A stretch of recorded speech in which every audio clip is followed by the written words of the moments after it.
I am Ilay Kumar, working as an assistant professor in Department of Physics in St. Joseph College of Arts and Science. So dear students, in this video I am going to explain about the absorption of X-rays.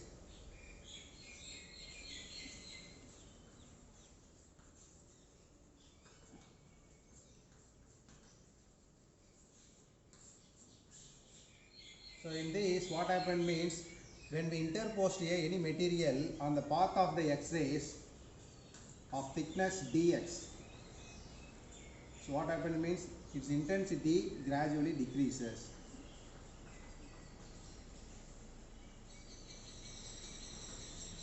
So here I naught is the incident intensity of the X-rays. Here I be the intensity after traversed through a particular material of distance of thickness dx. So there is a lag of intensity when the X-rays passed through a material.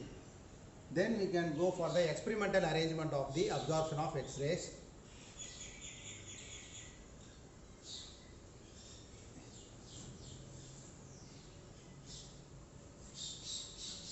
Here we place the Coolidge tube. Through the Coolidge tube we can get the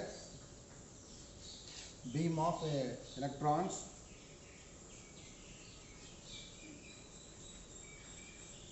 Then we place the two slits S1 and S2. After traversing through the slits, the beam gets reflected through a crystal. Based on the Bragg's reflection, it gets reflected towards those absorbing material, absorber. Then it travels to the ionization chamber.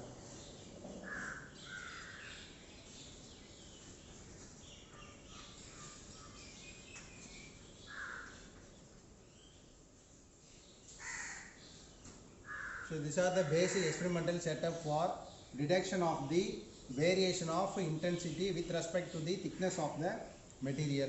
So here we have in the Coolidge tube. Through the Coolidge tube having a beam of electrons. Through the slit S1 and S2, the beam travels to it and strike the crystal which is placed at some distance from the slit. And based on the Bragg's deflection, it gets deflected through a absorber of various thickness. Then we have to find out the intensity of the rays with the help of ionization chamber. Then we can draw the graph for the varying the thickness of the material. We can easily find out there is a variation in the transmitted intensity.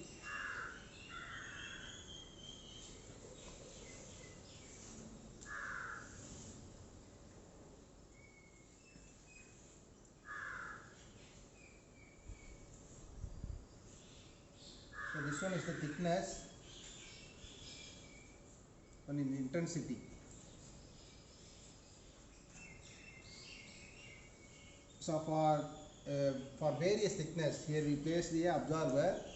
We vary the thickness of the absorber. Then we can note out the intensity, transmit intensity. Finally, we conclude there is a gradual decrease in the intensity for varying the thickness. This is the conclusion from the experimental setup. So what is meant by intensity?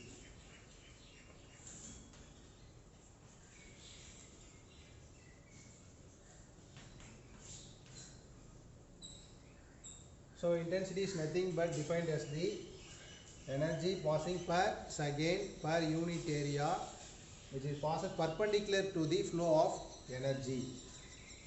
So energy per second per unit area flowing perpendicular to the flow of energy. So based on the intensity we can divide the X-rays, hard X-rays and soft X-rays. In hard X-rays it possesses high frequency, so the absorption of X-rays it becomes less for hard X-rays.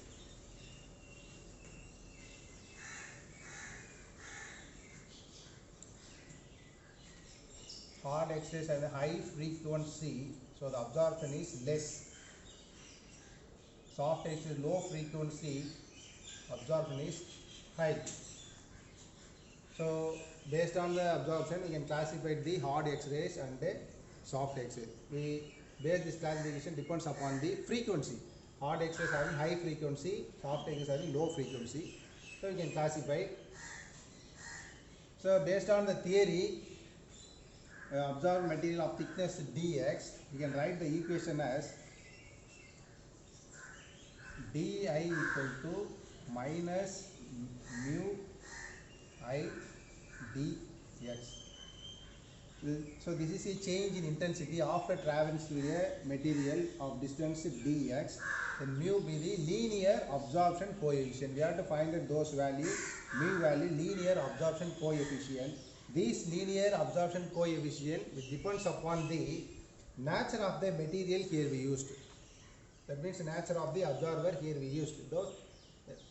The linear absorption coefficient depends the observer value. Then I be the intensity of the X-rays after travel through the material of distance dx. Then we have write as di by I equal to minus mu dx. So then you have to integrate, we can get the value I equal to I naught e power minus mu x. Here we put mu equal to 1 by x equal to 1 by mu. Then we can get I equal to I naught e power minus 1. Change, instead of x you put 1 by mu gets cancelled, so you will finally get e power minus 1.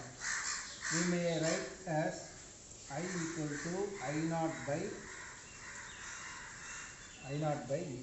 So this is the final expression for the intensity. That is the intensity traversing after through a particular material. It falls to 1 by e times of its original intensity, which is mentioned by letter I naught. So this is our final conclusion. So that means the linear absorption coefficient mu, which is reciprocal to the x, which denotes as what? Thickness of the material. So the linear absorption coefficient, which is reciprocal of the x value, that means when it happens means the intensity of the traversing after material, it depends or which is equal to or fall to 1 by e times of its original intensity value I naught. So now we can summarize the absorption of X-rays. When we pass the intensity of X-rays through a distance or a thickness of material dx, then we get the intensity I. That means intensity gradually decreases. Here we are having the experimental arrangement for finding the observation of X-rays. Like Coolidge tube, through the Coolidge tube we can get the beam of X-rays. Those beam of X-rays pass through a slit S1 and S2. Then there is a crystal which is placed at a particular angle. Due to the Bragg's law, it deflected towards the observer. There the observer, some of the X-rays will be observed. Then finally the traversed X-rays traveling through the ionization chamber. With the help of ionization chamber, we can find out the intensity of the X-rays. So based on this experimental arrangement, we can draw the graph for thickness and intensity. From the graph, we can easily find out there is a decrease in intensity when increase the thickness of the observer. So what is meant by intensity? The energy occurred per second per unit area, which is perpendicular to the flow of energy. So based on intensity, we can split the X-rays in hard and soft X-rays. This means hard X-rays possess high frequency, the observer is very low. And for X-rays, that means soft X-rays, frequency low frequency, observer is high. So based on theory intensity, we can write di equal to minus, since the intensity value decreases, here we put minus sign, di equal to minus mu I dx. Now we take the I into the left hand side, we get di by I equal to minus mu dx. So differentiate or integrate this one, we can get I equal to I naught e power minus mu x. Here we put x equal to 1 by mu, cancel, we can get I equal to I naught e power minus 1. So finally we can get I equal to I naught by e. So this is the conclusion for the absorption of X-rays. In the next video, I will explain the continuous and characteristic spectra.